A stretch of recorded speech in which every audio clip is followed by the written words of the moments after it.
started the recording. So this is class 10 and there's a problem on your screen. You can just take it down briefly.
Okay, so maybe I've taken it down a little bit. I'll just come back. Let me just summarize what we had done in the previous class. So we discussed a little bit about Lewis equation, and we also understood why parabolic form is a very conservative form of the tooth profile, and what are the different aspects associated with the Lewis equation. And now we will write this Lewis equation in some other forms and also understand the concept of a module and how it is used in design. Okay, so I think we can explain this rather than explaining separately. We can directly go ahead with problems, and then and there itself we can discuss more on that. So coming back to the problem 1 on gears. So you have pressure angle to be 14.5 degree, a pair of gears with 14.5 degree pressure angle. So let me just write down what are the values here in terms of notations. So phi is 14.5 degrees. Okay, phi, or I should say alpha. Okay, this is also called alpha in some of your books. So let us see what it is in the data and book. Then transmits. Okay, one more thing. It is a full depth profile, full depth involute profile. So I can say this is 14.5 degree full depth FD, and transmits power of 5 kilowatts with a gear ratio of 3:1. So I is 3:1 and 1200 RPM of pinion. So whatever we do with respect to pinion, let it be having a suffix 1. So N1 is 1200 RPM. Now the pinion is made of C45 steel untreated. Okay, so this is about the material, and also similarly, see, the pinion is made of some steel and gear is also made of some steel. We'll come back to that later. Let us write down some more information. The gears are subjected to medium shocks. So service factor is that you should have medium shocks and 8 to 10 hours per day of service. So that is one factor that is added in order to account for the number of hours that the machinery is running. Now it says design the gears based on strength. When you say design the gears based on strength, what does it mean? Which strength we are talking about? You remember the Lewis equation which we derived in the previous class. Lewis equation was based on the bending strength of a particular tooth. Okay, so this is the strength we are talking about.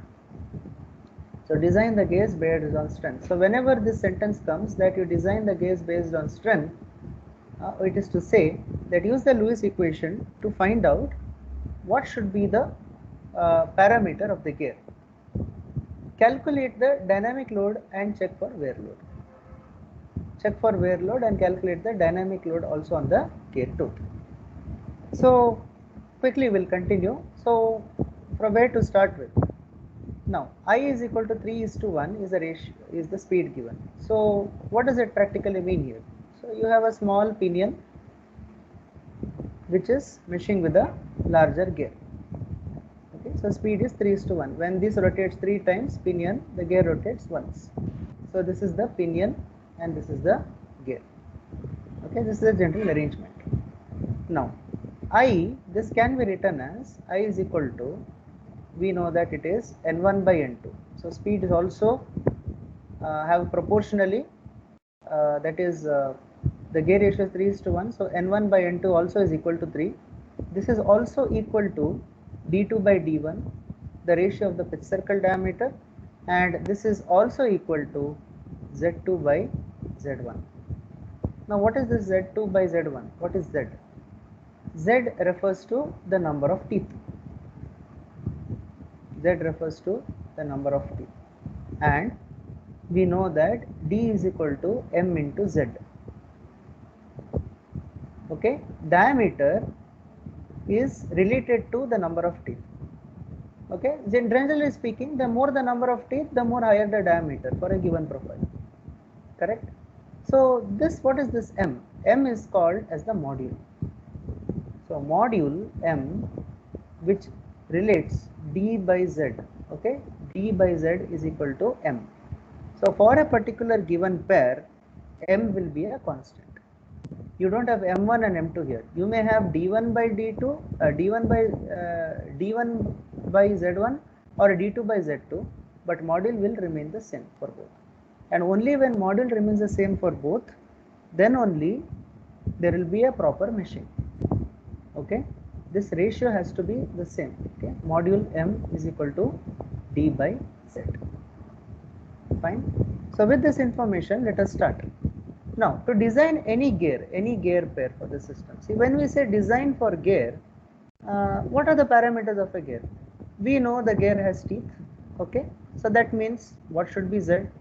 That is one parameter. Put that here, Z.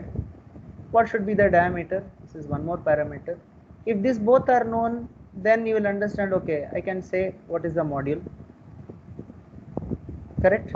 Okay. Then when we say design, we should also understand how much torque it can carry, MT, okay, or simply called capital T, okay, whichever notation. So this is basically what is meant by design. And usually design means finding the module. But to find module, you require either Z or D, which is not given, and totally you will require both of them. But in this problem, you notice that D we still don't know. Okay, we still don't know what is D. D is not given. We still don't know what is Z. Then that means module is a far way off still. Okay. No. Okay. Let us keep this information aside.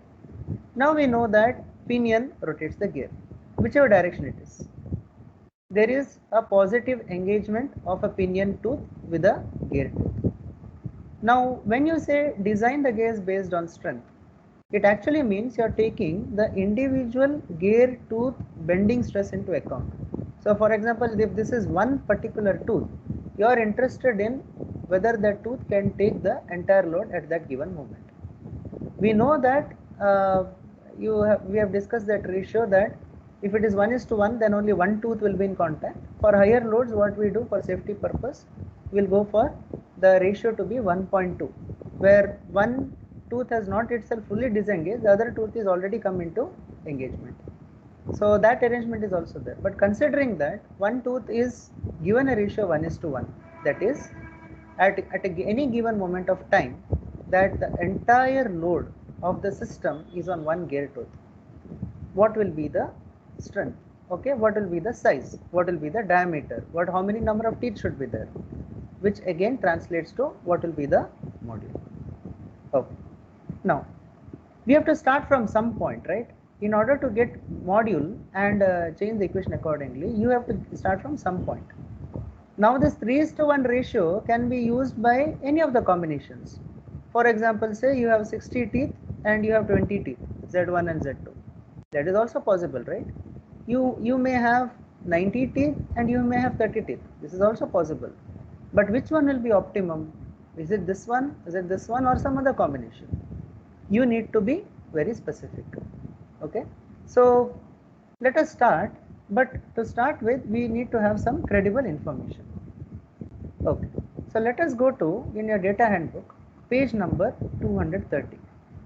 There under table 12.4 4b, yeah, 12.4b,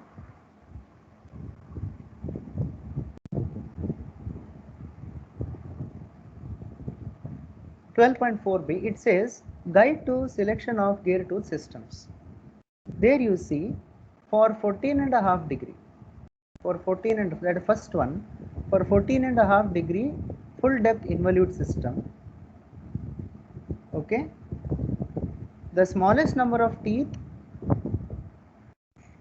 that mesh with rack without interference. Smallest number of teeth that mesh with rack without interference should be 32. In other words, Z1 should be greater than or equal to 32 teeth. So this is our starting point. We set the teeth to be 32. Why we are taking 32? Can it be 40? Of course, it can be 40, it can be 50 and so on. But at the same time, remember that we are optimizing the design here itself. We are not going for, say, doing it for 100 and then trying to come down. We are starting from the lowest level, whatever is available or whatever is treated as the minimum smallest number. So that will be both space as well as material optimization. You would both save the space and material, because the number of teeth also has a bearing on what will be the diameter for a particular module. Okay. So Z1 is greater than or equal to 32. So let us start with this ratio. Z1 is 32. If Z1 is 32, then Z2 should be how much? I times Z1. Okay. If Z2 is 32, then Z2 should be I times Z1, which is 3 into 32. And that will bring us to 96 teeth. Okay. We are bringing to 96 teeth. So let us start our design from here. Why we took the value from this table? Because we are not sure, in the problem it is not given how many number of teeth the gear is carrying. So for the starting point, we need to assume something, but to assume also, we are taking the help of a table which is standardized, or some empirical values we are taking. Okay. Z1 is 32 teeth, so Z2 will be 96 teeth. Okay, I hope this is clear. Now, we know that the pinion drives the gear, but you see the material here. C45 steel untreated is given for pinion, and the gear is made up of forged steel with 0.3% carbon untreated. Now they are two different materials with two different material properties. Obviously, one will be softer than the other. We all agree with that, right? Anyone will be softer. But the softness or something that is vulnerable is usually measured with respect to the design strength he has. And that is also given by this Lewis equation, or what we can say the form factor of that particular tooth. Okay. So if you go to page number 204,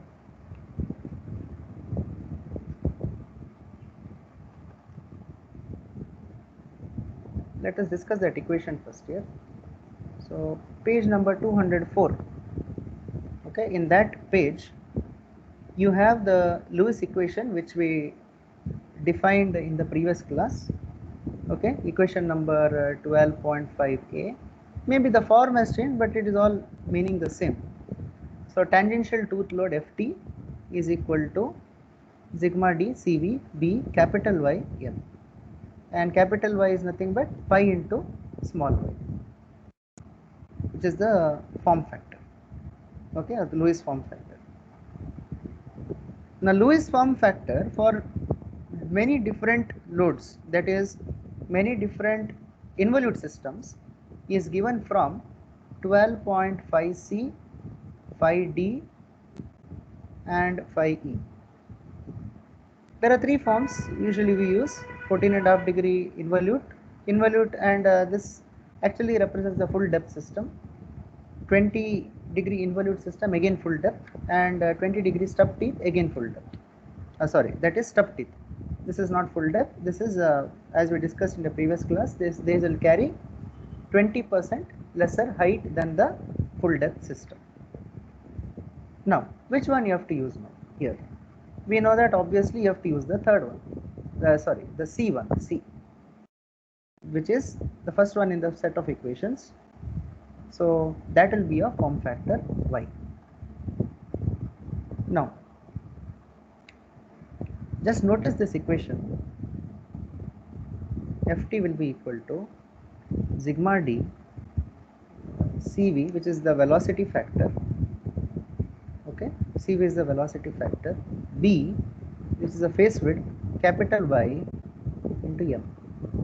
For a given set, that is pinion and gear, for a given set, which are the variables that we have in this equation? Okay, now Cv factor, if you see, Cv factor is something to do with the linear velocity. So let me just redraw here. So this is the surface of the pinion rotating. Okay, some gears are here, teeth are here, and meshing with that you have a gear. Okay, so it is rotating like this. So the linear velocity is directed like this, v. We know that at this particular point the linear velocity will be equal, otherwise they would not mesh, correct? They would not mesh properly. So the linear velocity at this point will be equal. So Cv will be equal for both. So there is no point in calculating that as of now. Okay, Cv is a constant for a given combination. B, again a phase width. Most of the time, I can say 99.9% of the time it will be a constant. What is that B? Phase width. So the phase width of one gear is equal to the phase width of another gear. We will not go with one very large tooth and one very small tooth, okay, in terms of phase width. Okay, model is again the same for both. So which are the factors which actually change? In this equation, the factors that actually change are sigma d and y. Okay, sigma d and y. Sigma d is material. Sigma d is material related.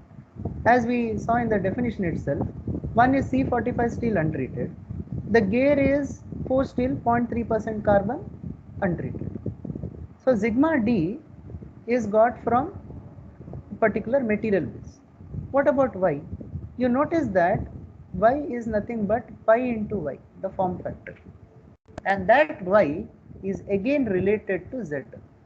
So that means this particular equation, okay, or this product of this equation is totally dependent on the material and also how many number of teeth it is using, because y is related to z. If you look at this equation 12.5c, it is totally related to z. Okay, so in order to find which is the softer or the weaker among the two, how many parameters are necessary? We saw that v is both constant at that given point, b is also constant, m is also constant. So sigma d and y are the only two variables that are needed for us to decide which of them is weaker. Okay, so what we do is, and out of that y, capital Y, pi is again anyway constant. So what you need right now is only sigma d and the small y. Okay, sigma d and small y. So that is why what the general rule that we use is, okay, to find weaker member. Now we have to find which is weaker. Obviously, with materials being different, one will be weaker, one will be stronger. Okay, compare now sigma d1 y1 and sigma d2 y2. So this is with respect to pinion. One is always with respect to pinion, and this is with respect to gear. Okay, this work would have been prevented if both would be having the same material. So sigma d is same, you have to only compare y1 and y2. But since they are made up of different materials, you have also to use sigma d1 y1, that is the product of this and the product of this sigma d2 y2. So where do you get this design stress sigma d? So sigma d here means design stress. Design stress of that particular material. Okay, so for that we also have a table with the appropriate material. So material wise,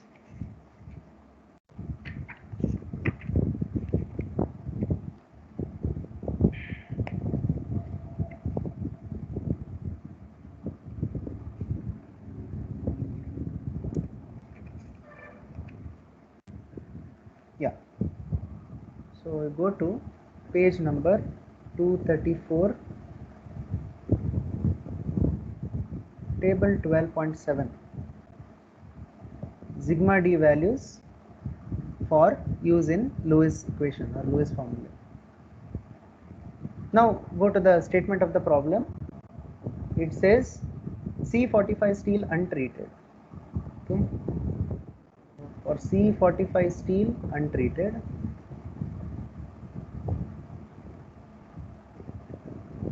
if you can just look there, sigma d, which is given in meganewton per meter square, or also called as Newton per mm square. So C45 steel untreated will give you sigma d1 value as 233.4 Newton per mm square. And what about, this is of the pinion, okay, pinion. What about the gear? Gear is made of forged steel, 0.3% carbon.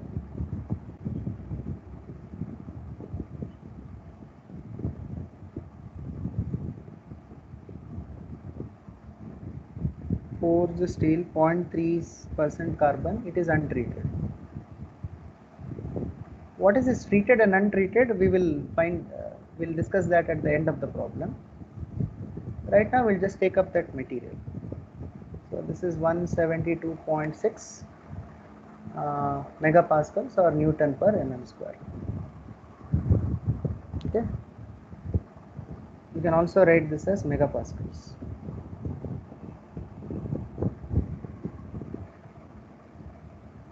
Fine, I think things are clear till here. So sigma d1 values you got, sigma d2 values you got. What about y1? Y1 is got from that equation which we discussed earlier. Okay, 12 point.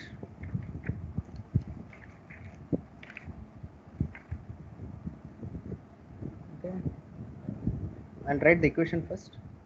0.124 minus 0.684 by z, and this is from 12.5 C. Okay, and since we are dealing with 1, this should be z1. Similarly, y2 also should be 0.124 minus 0.684 by z2. z1 and z2 we have set to be 32 and 96. So this should be 32, this should be 96. So put them in the equations.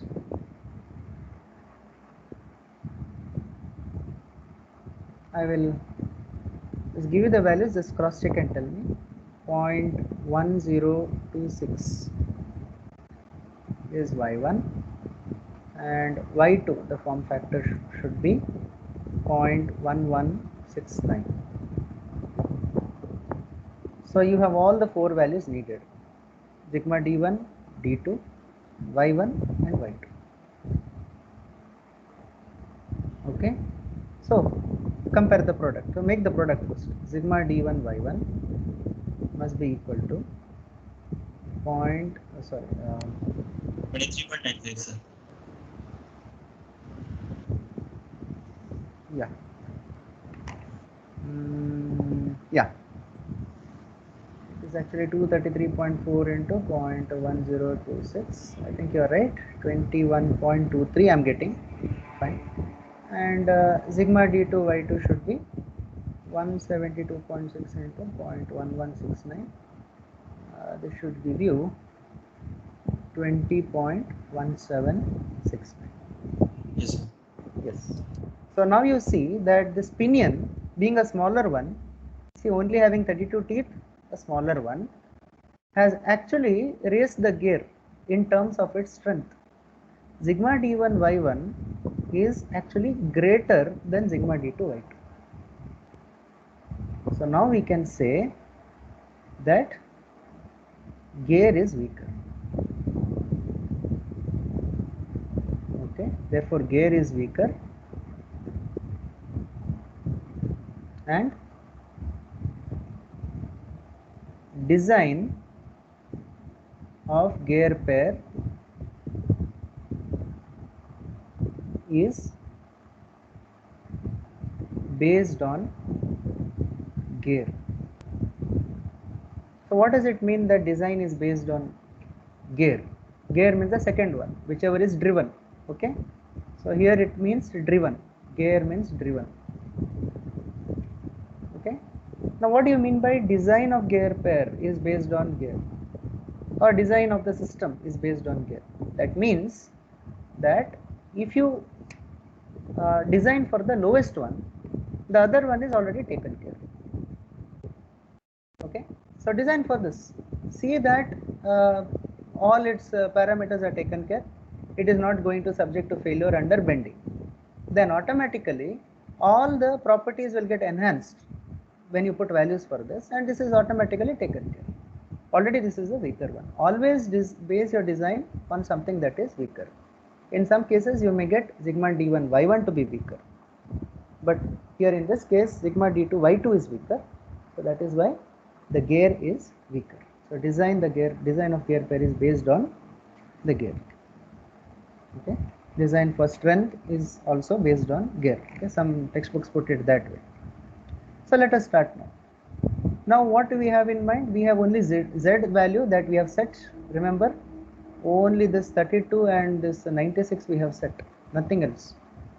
Materials we have with us, but we don't have what is d value, and we don't have what is module, we don't have face width, etc.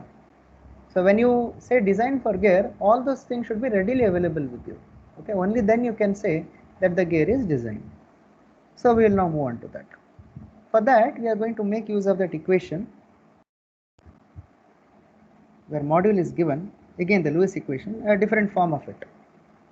So 2mt, that is mt means torque here, divided by zt cv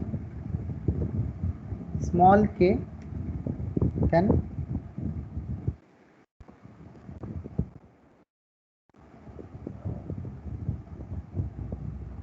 hold on students, k capital Y z whole to the power 1 by 3. This is given in equation 12.5. This is the Lewis equation for beam strength of tooth. One more form, written in one more form. What are the things here? Okay, this don't get confused with this m and this m. This is capital MT, m suffix t. This refers to this quantity refers to the torque that is getting supplied. Sigma d is a design stress. Cv is a velocity factor. K, what is that K? It is already given. K is equal to B by M, and Y is pi into Y, which is the enhanced value of the form factor, and Z is the number of tooth, and M is the module. Okay, everything in terms of module. So this is the module here. Fine. Now what are the quantities we know? We'll understand. Now this is 1 by 3. Let us simplify it. Let us cube on both sides. If you cube on both sides, what will you get? That is m cube you do. So 1 by 3 gets cancelled to become only a single power. So m cube must be equal to 2mt by sigma d cv k y capital Y z. Okay. So what are the things again out of these equations you don't know or you cannot find out immediately? Only two quantities. See, MT is you can directly derive this from the base of power. Mt is the torque transmitted. Sigma d already you have found out, and since you are designing the based on gear, I can sufficiently write this as sigma d2, okay, and this is y2, okay, y2 we can write, and this to be z2. Okay, all other quantities will remain the same, including mt. Okay, so let us go for that. Okay, let us write. I'll write the same equation in one more form. Same equation. I'll rearrange. M cube CV are the only two unknowns. I'll put them on the left hand side. Right hand side I'll put 2mt by sigma d CV small k capital Y Z, and as I mentioned it is 2. What about MT? MT means torque transmitted. MT means torque. Can we get this? Yes. MT is equal to, you might remember this equation that you have used for shafts also, 9.55 into 10 power 6 P CS by N. In this case it is N2. What is P? P is the power transmitted in kilowatts, CS is a service factor, and N2 is the speed. So let us put that values. 9.55 into 10 power 6. It is supposed to transmit 5 kilowatts. So directly put 5 itself, because this equation has been adjusted for kilowatts, into CS is how much. So to find out CS, let me go back and read the statement that it is medium shocks with 8 to 10 hours per day of